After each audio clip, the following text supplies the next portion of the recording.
Okay, good afternoon. I am Cubian Organist at your service once again. A little bit disorganized. This was not an exact planned video, but I'm a bit frustrated and I'm a bit angry, and I feel like a bit of a waste, if you will. Perhaps I'm intelligent. You'll be the judge of that. Perhaps I have something worthy to say. Again, you'll be the judge of that. Perhaps I'm a fairly decent critical thinker. You'll be the judge of that. Perhaps I have an ability to write that which I wish to discuss, and the historical narrative I derive from the past. God spare life and some blessings, and perhaps I will be able to write something tangible, and you can be the judge of that. I am frustrated because we live increasingly in a world where it would appear to me that common sense is not common. Honesty appears to be absent from the discourse of life, and what we've got is a controlled lamestream media, which is very, very disappointing, very frustrating. I don't like it at all, and it's of no surprise that the newspapers, it would appear around the world, their sales are going down, and citizen journalists and reporters and public intellectuals are taking to YouTube to voice their concerns on specific faculties that they are familiar with, or just the social ramifications of the life in which we live, government policy, and the behaviour of people who are affected by the policy,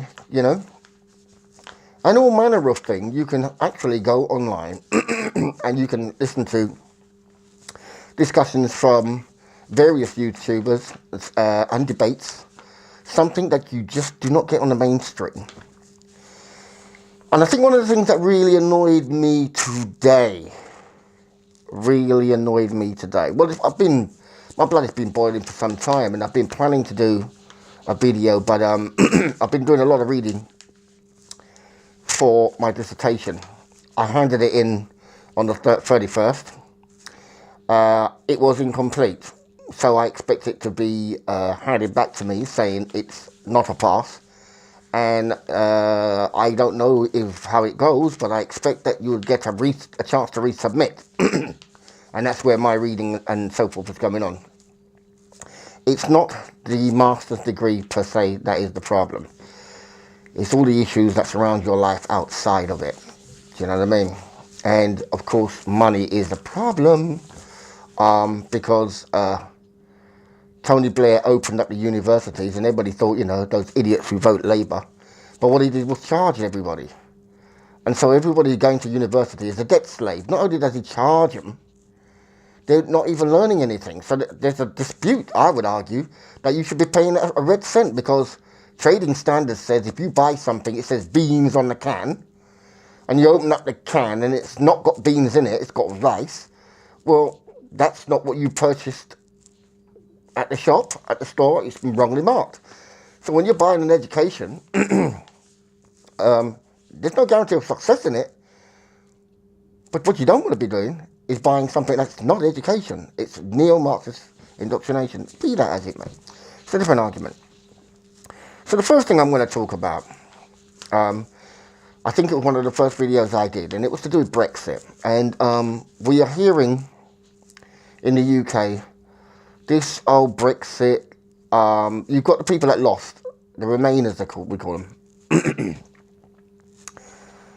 The Remainers don't really want to accept it, and the Remainers don't really realise, either they do or they don't. But the big international bankers The people that see you suffering history and then rewrite it and buy all the academics and all the people who are going to get published to write the story this way. And then put themselves front and center of the tragedy they paid for and say to you, they suffered more than anybody else. Such is the claim of World War II. And should you bring up the obvious anomalies, you're called anti-Semitic and they kick you out and they do all that stuff. We'll get to that subject. My argument is, somebody on TV made, and it's been made before, that the vote was a close vote. It was 52 to 48. And so therefore, you know, and the argument is that the people who won the vote told so many lies. And also, ever since the 2016 vote, they've got it in their head that a lot of old people swung the vote. Well, those people are dead. And a lot of young people who are hearing about it now, they are decrying the fact that they didn't get a vote but because they were too young, but now they're old enough. So if we had that vote again, the people that voted for Brexit, well, them old codgers are dead. Those old codgers are dead. And the young people who are just coming out of school are so intelligent. They're not going to tattoo their bodies and stuff like that. No, they're not going to pass diseases to one another at the drop of a hat. No. They're not going to go whining about having offences and so forth. No. Very robust teenagers these are. Well, they're so clever that they will swing the vote for the Remainers. And it's frustrating because somebody like me, who's a critical thinker, and at one stage, I used to engage on these radio stations, but they get to realise they can't run it past me. And so what they do is ban me. They don't actually give you a letter through your door and ban you. They just say, oh, they know. I could not have called them for 4 years. But the minute I ring in, they know my name. So I'm on the database, right? The number and my name comes up. They say, oh, blah, blah, blah. Oh, well, what do you want to say? Hitting the ball out the park again. And I will get back to you, which they never do. Not on these new topics now. No, never do, right? So it's frustrating that, you know, sometimes it annoys me because I often wonder why Yeshua died for the yet to be conceived. Now I'm conceived. Why did you do it? What did you see in the future? Because I'm thinking to myself, it's not worth sacrificing the dam for this lot. They will sit down there, see one man doing the work, and they won't get up on it. Say, yeah, true, me too. Let me help out that cause. I am concerned about this boat I am in. I agree with the man. They won't do it. They sit down there, and they let one man. So that's why when we've got a hero, or somebody saying something, I was just reading about Walter Rodney today. Just going into the background of Walter Rodney. He was a brilliant man, very, very intelligent man. Well, they got rid of him, didn't they? Do you know what I mean? Assassinated him. Such is the call. Somebody recently, maybe a couple of years ago, or 10 years ago, went on oath to say, well, Walter Rodney wanted some detonators and wanted him to help him build this bomb. So what the implication is to say, well, Walter Rodney blew himself up, basically because he was so annoyed. This is a scholar who's written several books. Writing books, doing lectures, invited all around the world to, you know, he's going to plant a bomb. And that's the implication I got. Anyway, back to this Brexit argument. I'm tired of it. If you watch my videos, you will understand what this is about. You don't have to like it. You don't have to like this country. You don't have to like that he has a monarch. You don't have to like that Anglican is the numero uno faith in this land. You don't have to like it at all. But you better understand that is what it is. And in short, June 23rd, when they finally tallied up and Brexit had won, or the campaign leave had won, it was 52 for 48. What they don't seem to understand is it was a winner take all. A winner take all. That's it. There is no deals, no nothing. You cannot complain when you've lost. It is shut up from now on. That's what it is. I don't want to hear anything about you, about what you're complaining about. Shut up from now on. It was a winner take all. Sick of this. Had they had one,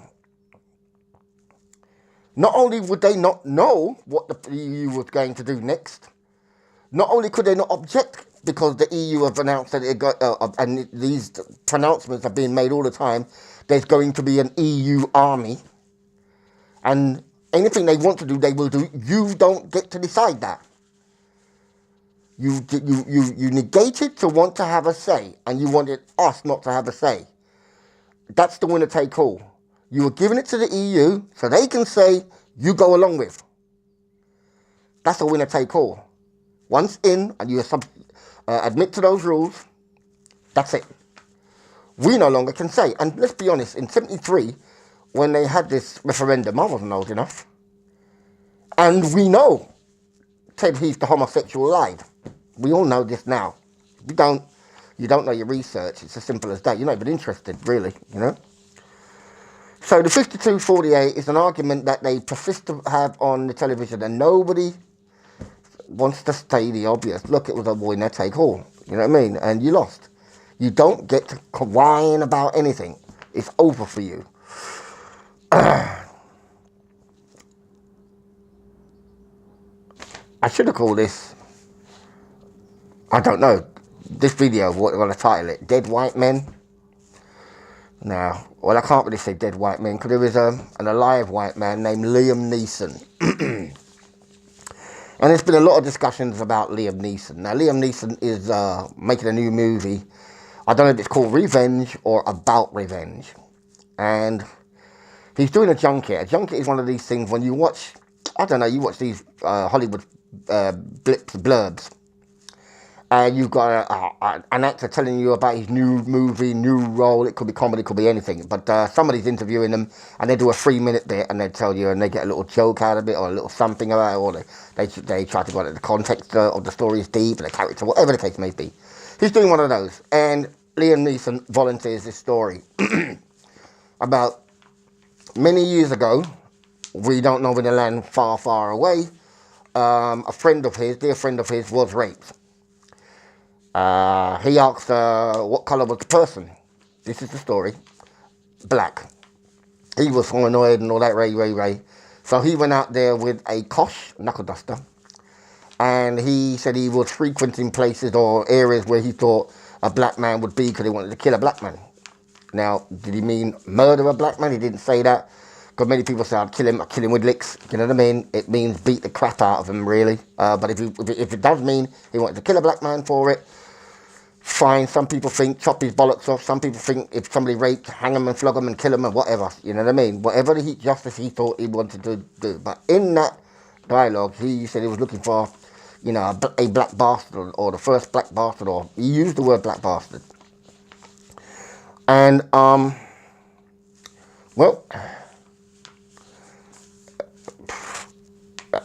there's been a lot. The usual knee-jerkinitis black people. And I think they've probably got paid shills anyway, because Liam Neeson's a millionaire. Most of his movies, although I like them, but they do kind of get a bit samey. He seems to take it. It's a bit like, it's getting to that point where, Steven Seagal, you know, bullets don't touch him. You know, he just lifts a finger and they're dead. You know, it's a bit, you know what I mean? You need a tough story, and Taken was good and so forth and that. But it sounds like another one where he goes wreaking havoc on those who've done something to him. So that's the whole point of talking about what he wanted to do. In that junket, he's telling them, well, he felt thoroughly ashamed of what he thought. Obviously, he doesn't feel that way now, etc. And so you've got a context of what happened many, many years in a land far, far away, and how he felt about it. And it was a black person, so he thought, I'll get that black bastard, or a black bastard, just start something and let's have it, you know what I mean? And you've got all these black people, oh, he's racist. And there are some people that just don't have critical thinking skills whatsoever. And unfortunately, they seem to have a voice. And they're given a microphone under the TV, under the radio, and so forth. And the only person I know of any name, was John Barnes, who defended Liam Neeson. Oh, he was very passionate about it. Bit too passionate for me, but I mean, I don't know what slag it was. Anyway, So that stupid radio station from down South London, Galaxy Radio, who I've got a big question mark around them, whether they are COINTEL or whatever, because they never seem to use any critical thinking, and they go along lockstep with the government. They go lockstep with the government and the 19th century, revamped 19th century ideology of othering people, and FGM, female genital mutilation, is for the reason the white man says it is, or the racist white man. So they agree with that. Well, I was listening to a bit of the stuff on Sunday, and I was like, oh, frick. They can't see nothing else. It's got to be racist. It's just got to be. Can't be anything else. And it really makes me sick. Because I don't care whether it was racist. Well, I know he's done a bang-up job in selling his movie. That's what a junket is. It's to sell your movie. And if it means stir the pot, you stir the pot. And you stir the pot. And the flakies come out charging racism. Number one, we don't even know if this story is true. But you see how, a white man can just get these people. They're easy. These people are easy to enslave because they've got no critical thinking skills whatsoever. And the people who ring into that stupid radio station, it makes me sick. But I mean, I said I'd listen because I'll check the topic, and what I'll do is show you the other side of the story. Because they're always going to hide the real story. They're not going to give the real story a chance to get out there. They're just going to play the race line, the race party, the party line. And when comes Christmas, it's celebrate Kwanzaa. And then when it comes to August, it's Marcus Mosiah, blah, blah, day. And they forget about all the issues that you could put in a poster and march the streets. None of that. None of that. It's just about reparations, which they're not arguing the right case anyway. So, yeah, I've got a question mark around them. So anyway, Liam Neeson. Don't care whether he's racist or not. Good actor. Had some good roles. I liked him in Rob Roy. And he's done a bang-up job in the Takens. I've seen 2, I think it is. There may be 3 or 4. He's a decent actor. And it's for your entertainment. And I don't know whether the story is true. As for what he said, black bastard, and went to kill a black bastard, well, let's be honest, he actually didn't find anybody to do any harm to. So let's not get your knickers in a twist there. But for all those people, I can't remember whose Facebook, but I made a comment. I mean, look, you people make me sick. Well, I didn't say that, but I wish I did now. Do you still use the word cracker? Because I hear that recently. And do you still play this game they call the knockout game? What's the knockout game? The knockout game is this. Black you sees a white person and walks up to them, smack him in the face when they least expect it, hoping to knock him out. And then run off. And they were doing this. And I was saying, you kids play too much, because what you're doing is an assault. You have no reason to do it. It's racist, because you're only going after white people. And if I was white, I'd pull out my gun and I'd blow your fucking face away. Do you know what I mean? And it's better to blow them away before they even... Because what's the point? They knock you out, rob you. You're on the floor because you gave them that opportunity. You see a bag of them. I don't care. You played that game. You play that stupidness. And your leaders don't tell you to stop. Because maybe they think it's funny as well. Ho, ho, ho, ho. If they think it's funny. This is why I don't go with a lot of these... face it, niggers, right? Not a word I use, but when you see what African Americans are like, and what they do, what they say, and how they roll off on each other and just kill like it's for fun, and they can't even be responsible with the gun, or the women can't even be responsible with their fertility. It's disgraceful. You see a Maury, you know what I mean, calling in dozens of different men, 1 week, 7 days, maybe 5 days, you're ovulating. You just stop having sex. No, they let everybody come up in them. Nasty, dirt. You abolish slavery for that? They had more morals when they were slaves.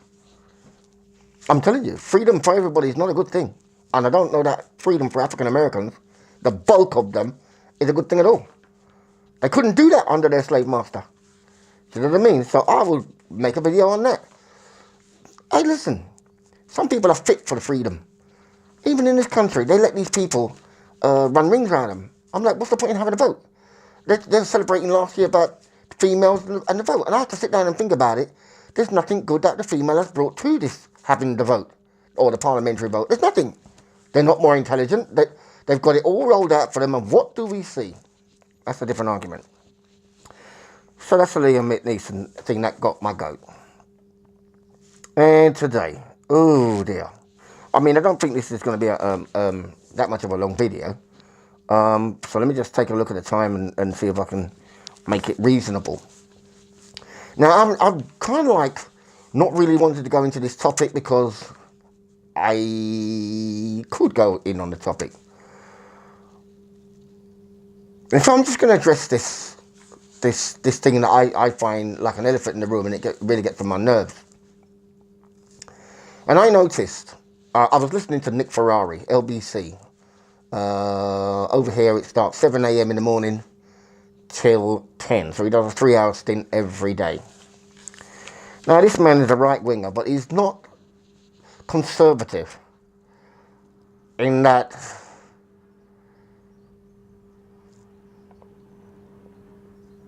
I just don't like him. I don't like his style of radio presenting. It's a bit of the Murdoch style of journalism. That I think there's a documentary back in the day when I think I was a bit lefty, socialist if you will, and there was a documentary called Outfoxed. YouTube it, Outfoxed, and it was telling you how they were changing the way they report and so forth. And this Nick Ferrari is the man who on radio they always let the cat out of the bag. One of them, his bosses, I think it was Kelvin McKenzie, could have been. If there ain't a story, make it up. Do you know what I mean? Right? Make one. Right? This is the same guy who was ginning up sympathy for the invasion of Iraq, playing the Battle of Britain music, all that kind of like patriotic stuff from the movies, probably threw in Indiana Jones and stuff, Colonel Bogey, whatever you want. He was playing them and really ginning it up. Even though we'd seen all the lies at the UN and Colin Powell and, do you know what I mean, the student thesis that guy, what's his name, Alistair Campbell, still walking around from news studio to news studio, sitting on cross-legged and giving his opinions. This man ginned up a lie, right, for his Jewish handlers who wanted the war. At the time, Tony Blair was financed by, they call him Lord Money, what was it? I forget what somebody's called him again. Lord Moneybags or something like that. It was Lord Levy, right? Jewish guy, a lord. Different argument for a different day. Nevertheless, now somebody's going to want to say that's anti-Semitism. No, it's not, because number one, Semitism is not defined by where you pray, where you kneel. Let me express that again. You just cannot claim to be Semitic. It is to do with your vernacular and the vernacular of particular regions. Now, some time ago, Professor Joseph Greenberg, who's a linguistics professor, Greenberg, sounds very Scottish to me, not, he redefined the term Hamito-Semitic to Afro-Asiatic. Convenient, right? Now, why would a Jew find something and switch it and then tell everybody it's Afro-Asiatic? Who are you to really find somebody else's birthright if that's what they are? Who are you to come along and just change it? Well, he did. But what he defines as Hamito-Semitic languages, Semitic languages, are language from East Africa, some of the Berbers in North Africa, and surprisingly, some in the West Africa. But not Yiddish. Yiddish is not a Semitic language. Never was, never will be. Hence, you're not Semitic. But they run around accusing everybody, if you say something about Israel, that Israel has done wrong, or that you question, or that a Jew has done wrong, or that you question, and it's true. The trope is you're anti-Semitic. And there's an ex-Israeli MP. She's on YouTube, Democracy Now! With Amy Goodman. Her name is something Shalom Aloni. Shulamat Aloni. And she's saying, it's a trick. We use anti-Semitism to silence the argument. Basically saying it's a trick. They just shout it out, which has been said before in books, right?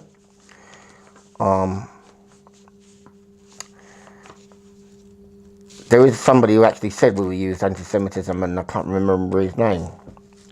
It may come to me when I'm ready to do that show. So anyway,